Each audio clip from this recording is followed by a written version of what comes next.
એક વખત અમારા આશ્રમમાં એક જ્ઞાની પુરુષ રહેતા હતા, જેઓ ક્રાઇસ્ટર વિશે ખૂબ જ્ઞાન ધરાવતા હતા. તેમનું નામ સાધુ સુંદરસિંહ હતું.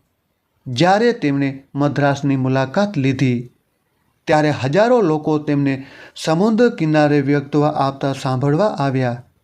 ખરેખર તો લોકો છેક યુરોપથી તેમને સાંભળવા ઉડીને વિમાન દ્વારા આવતા. તેઓ પંજાબના અમૃતસરમાં જન્મ્યા હતા અને જન્મે શીખ હતા. જ્યારે હજુ તેઓ નાના હતા, ત્યારે તેમને એક વિજિન સ્વપ્ન આવ્યું, જે દરરોજ રાતે કરી ફરીને આવતું. તેઓ સમજતા ન હતા કે આ કંઈક તેમને માર્ગદર્શન આપતું સ્વપ્ન હતું કે કશુંક નુકસાનકારક હતું. તેમણે કોઈકને તેમને ઊભા થવાનું અને હિમાલય તરફ જવાનું કહેતા જોયા. તેમણે ઉઠવાનું ટાળવાનો પ્રયત્ન કર્યો, પરંતુ આખરે તેઓ થાકી જતા અને તેમની આંખો બંધ થઈ જતી. પછી તેઓ વિઝન જોતા અને એક અવાજ સંભળાતો, "શું તું મને સાંભળવા તૈયાર છે? હું તારો ઉદ્ધારકર છું. તારા માટે બીજો કોઈ માર્ગ નથી." આ તેમના સુધી આવતું હતું. તે કોણ છે તે તેઓ જાણતા ન હતા. આથી તેમણે કેટલાક લોકોની સલાહ માંગી. એક વ્યક્તિએ કહ્યું કે તે ક્રાઇસ્ટર હતા, અને બીજાએ કહ્યું કે તે કૃષ્ણ હતા, અને ત્રીજાએ કહ્યું કે તે બુદ્ધ હતા. પરંતુ જ્યારે તેણે ઈસુ ખ્રિસ્તનું ચિત્ર જોયું, ત્યારે તેણે કહ્યું કે આ એ ગુરુ છે જે મારા સ્વપ્નોમાં દેખાય છે અને મને જગાડે છે. ફરીકીને ક્રાઇસ્ટર તેમના સ્વપ્નમાં દેખાણા અને કહેતા કે વત્સ, તું શા માટે મોડું કરે છે? છેવટે એક દિવસ તેમણે કોઈકને જાણ કર્યા વગર પોતાનું ઘર છોડી દીધું અને હિમાલયમાં ચાલ્યા ગયા, જ્યાં તેઓ લાંબા સમય રહ્યા. તેઓ અમારા ગુફા આશ્રમમાં કેટલાક વર્ષો રહ્યા. આ એ વ્યક્તિ હતા જેમણે મને ખ્રિસ્તીઓના બાઇબલનો પરિચય કરાવ્યો. તેમણે મને ભગવદ્ ગીતા અને બાઇબલનો તુલનાત્મક અભ્યાસ પણ શીખવાડ્યો. તેમણે કહ્યું, સવારે જે સંદેશો અપાયો તે કૃષ્ણનો સંદેશ હતો. બપોરે જે સંદેશ અપાયો તે બુદ્ધનો સંદેશ હતો, અને સાંજે જે સંદેશ અપાયો તે ક્રાઇસ્ટનો સંદેશ હતો. એમાં કોઈ તફાવત ન હતો. કરુણામય ક્રાઇસ્ટર જ્ઞાની, બુદ્ધ અને સંપૂર્ણ કૃષ્ણે તેમના સમય મુજબ અને તેમને અનુસરવા તૈયાર જનસમુદાયની જરૂરિયાત મુજબ તેમના સંદેશ આપ્યા. આ મહાન મનુષ્યો એમ કેવ સંપૂર્ણ વાસ્તવિકતાના પ્રતિનિધિઓ હતા, જેઓ વિવિધ રૂપો ધારણ કરતા અને જ્યારે પણ માનવજાતને જરૂર પડે ત્યારે તેને માર્ગદર્શન પણ આપવા પૃથ્વી પર ઉતરી આવતા. જ્ઞાની પુરુષોની દુનિયામાં બધા મહાન ધર્મો માટે પૂજ્ય ભાવનાની પરંપરા છે. સાધુ સુંદરસિંહ એક ખૂબ જ પ્રેમાળ, દયાળુ તથા ઉચ્ચ ઉત્ક્રાંત આત્મા હતા. હું તેમને પવિત્ર ગણતો અને તેમને મારા એક શિક્ષક કહેતો. એક વખત તેમણે બૌદ્ધ ધર્મ તથા ખ્રિસ્તી ધર્મ પર સુંદર સરખામણી આપી અને તેમણે કહ્યું કે ખ્રિસ્તીપણું એ હિન્દુ ધર્મનું સંતાન છે, બરાબર એવી જ રીતે જેવી રીતે બૌદ્ધ ધર્મ એ હિન્દુ ધર્મનું સંતાન છે. દુનિયાના આ બે મહાન ધર્મો પરિવર્તિત થયા, ઉત્ક્રાંત થયા અને તેમના ક્રમશ વિકાસની ઘણી સદીઓ દરમિયાન અગણિત રૂપો ધારણ કર્યા. કેટલીક મહત્વની લાક્ષણિકતાઓ છે જે આ બંને મહાન તથા ઉમદા ધર્મોમાં સામાન્ય રીતે જોવા મળે છે. તેમણે બંને એ માનવ હૃદયો તથા મગજના નીચલા સ્તરોમાંથી જે ઉછળે છે, બહાર આવે છે તે લાગણીને નકારી છે. આ બંને ધર્મ માને છે કે આ લાગણી દુષ્ટતાનું મૂળ છે. પાપ અને સ્વાર્થીપણાની માન્યતા વ્યક્તિને નિરાશા તરફ દોરી જાય છે. તેઓ સમગ્ર માનવજાત માટે પીડા તથા કરુણા પર હકારાત્મક ભાર મૂકે છે. આ બંને ધર્મો મૂળભૂત રીતે બીજાની સેવામાં મૃત્યુને સ્વીકારવાની હદ સુધીનો પ્રેમ તથા બીજાને પોતાની જાત જેટલો જ પ્રેમ કરવાના આદર્શને ગળે લગાડે છે. તેઓ બંને મનુષ્યમાં નિસ્વાર્થ પ્રેમને આવશ્યક ગણે છે અને તેનું તેના અનુયાયીઓમાં સંવર્ધન કરવા ઈચ્છે છે. બૌદ્ધ ધર્મના પ્રેમનું ખ્રિસ્તી ધર્મ કરતાં વધારે બહોળું વિસ્તરણ છે. ખ્રિસ્તી ધર્મમાં આ રસ મનુષ્ય જાત સુધી જ મર્યાદિત છે, જ્યારે બૌદ્ધ ધર્મ તેની કરુણા, કોમળતાને લાગણી ધરાવી શકનાર પ્રાણી જીવના દરેક પ્રકાર સુધી વિસ્તારે છે. ખ્રિસ્તી ધર્મ જીવનનું ટેકનોલોજીની મદદથી વિશ્લેષણ કરે છે અને વિશ્વાસના અવરોધ પર અટકે છે, જ્યારે બૌદ્ધ ધર્મ જીવન પ્રકૃતિના નિયમ વિરુદ્ધ નથી, તે સમજાવે છે અને વિરણાર પર અટકે છે. બૌદ્ધ ધર્મ ત્યાગ, પરાયણતા, શાંતિનો બોધ આપે છે અને ખ્રિસ્તી ધર્મ સમય આનંદ શીખવે છે. પરંતુ બંને ધર્મોની સમજણ શાંતિ અને આનંદના મુદ્દા પર આવે છે, જેને દુનિયા નથી આપતી, નથી પાછા લઈ શકતી.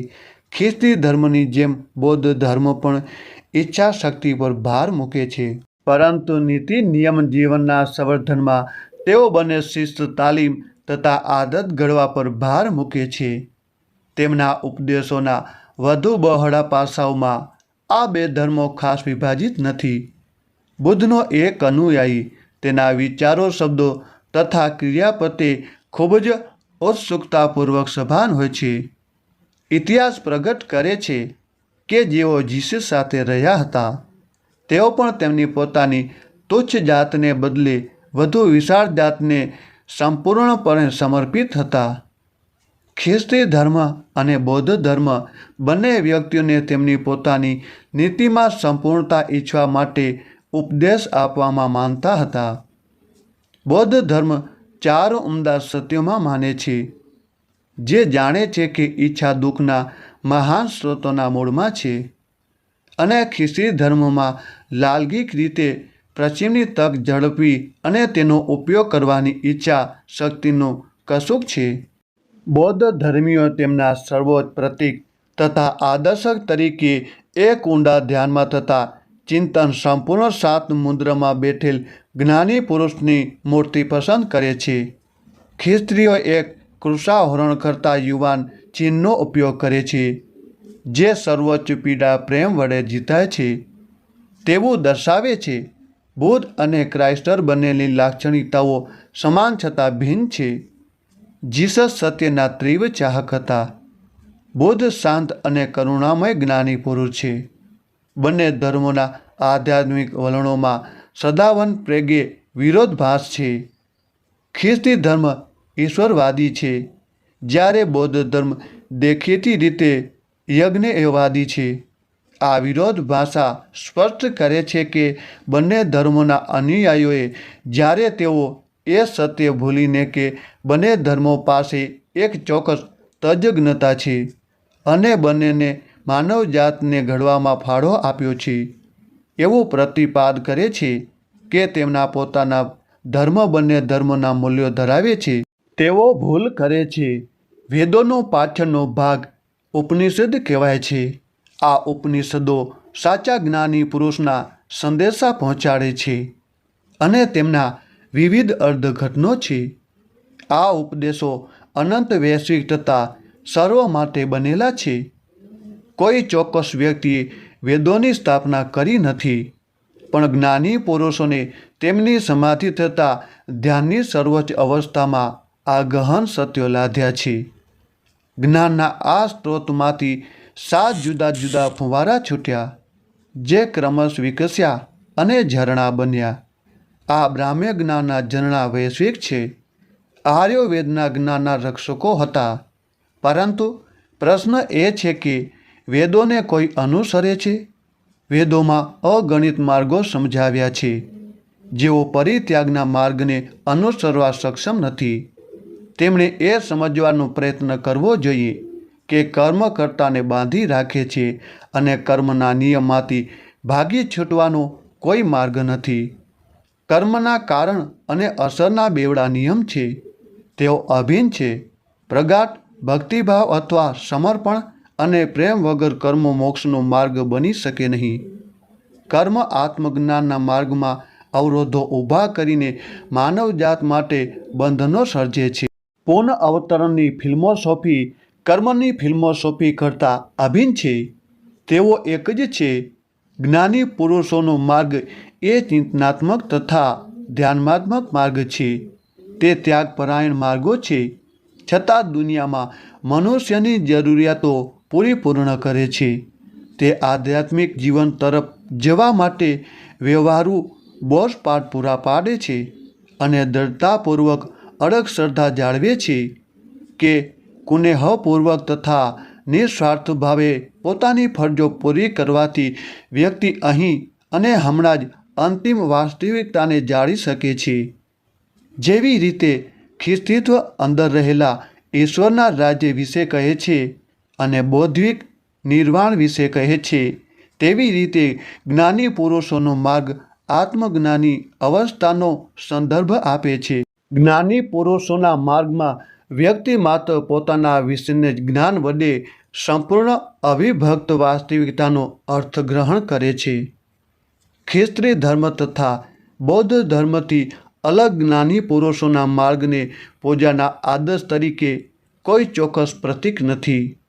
પોતાની જાતથી વાસ્તવિક જાત અને ત્યાંથી સર્વની જાત એ જ્ઞાની પુરુષોનો માર્ગ છે, જે બધાને સમાવેશ કરે છે અને કોઈને અલગ પાડતો નથી. સાધુ સુંદરસિંહના શક્તિશાળી વ્યક્તવર્ણથી બધાના હૃદય પર બહણ અસર પડી. તેઓ બધાનો વખત ક્રાઇસ્ટની ચેતનામાં રહેતા. એક દિવસ મેં તેમને પૂછ્યું, શું તમે ઈશ્વરને જોયા છે? ત્યારે તેમણે કહ્યું, તું આવો અર્થ પૂછીને મારું અપમાન કરી રહ્યો છે. હું બધો વખત ઈશ્વરને જોઉં છું. શું તને એમ લાગે છે કે મેં ઈશ્વરને માત્ર એક અથવા બે અથવા 3 વખત જ જોયા છે? ના, હું બધો વખત મારા માલિક સાથે જ હોઉં છું. જ્યારે હું તેની સાથે નથી રહી શકતો, ત્યારે તે મારી સાથે રહે છે. મેં કહ્યું, મહેરબાની કરીને સમજાવો. તેમણે સુંદર રીતે સમજાવ્યું અને તેમણે કહ્યું કે જ્યાં સુધી તમે ચેતન રહેશો, ઈશ્વરને યાદ કરીને સભાનપણે તેની સાથે રહી, જ્યારે તમે સૂઈ જાઓ અને તે તમારું ચેતન મગજ દોધડું થવા લાગે, તમારી જાતને સોંપી દો. સૂતા પહેલાં અંતિમ વિચાર કે હે ઈશ્વર, મારી સાથે રહો, હું તારો છું અને તું મારો છે, એવો હોવો જોઈએ. તો આખી રાત ઈશ્વર તમારી સાથે રહેશે. તમે હંમેશા સાથે રહી શકશો. એક દિવસ આ મહાન જ્ઞાની પુરુષ ઊંચા હિમાલયમાં અદૃશ્ય થઈ ગયા. તેઓ ક્યાં ગયા તે કોઈને ખબર ન પડી. મેં તેમના પગેરું શોધવા ઘણી વખત પ્રયત્નો કર્યા, પરંતુ હંમેશા નિષ્ફળ ગયો. તેમણે મને એ સમજાવવામાં મદદ કરી કે સતતપણે ઈશ્વર ચેતનામાં રહેવું શક્ય છે. હજી પણ આવા અજાણ્યા જ્ઞાની પુરુષો અસ્તિત્વ ધરાવે છે, જેઓ બધો સમય ક્રાઇસ્ટની ચેતનામાં વસે છે. તેઓ આશીર્વાદ પામેલા છે. મિત્રો, આજના વિડીયોમાં બસ આટલું જ. વિડીયો પસંદ આવ્યો હોય તો લાઈક, શેર તેમજ ચેનલ પર નવા હો તો સબસ્ક્રાઈબ જરૂરથી કરી દેજો, જેથી કરીને અમારા આવનારા દરેક વિડીયો આપ સૌ પ્રથમ જોઈ શકો. અને કોમેન્ટ બોક્સમાં જય શ્રી રામ લખવાનું ભૂલશો નહીં. તો મળશું એક નવા વિડીયો સાથે. ત્યાં સુધી બધા દર્શક મિત્રોને જય ભારત, જય જવાન, જય માતાજી, હર હર મહાદેવ.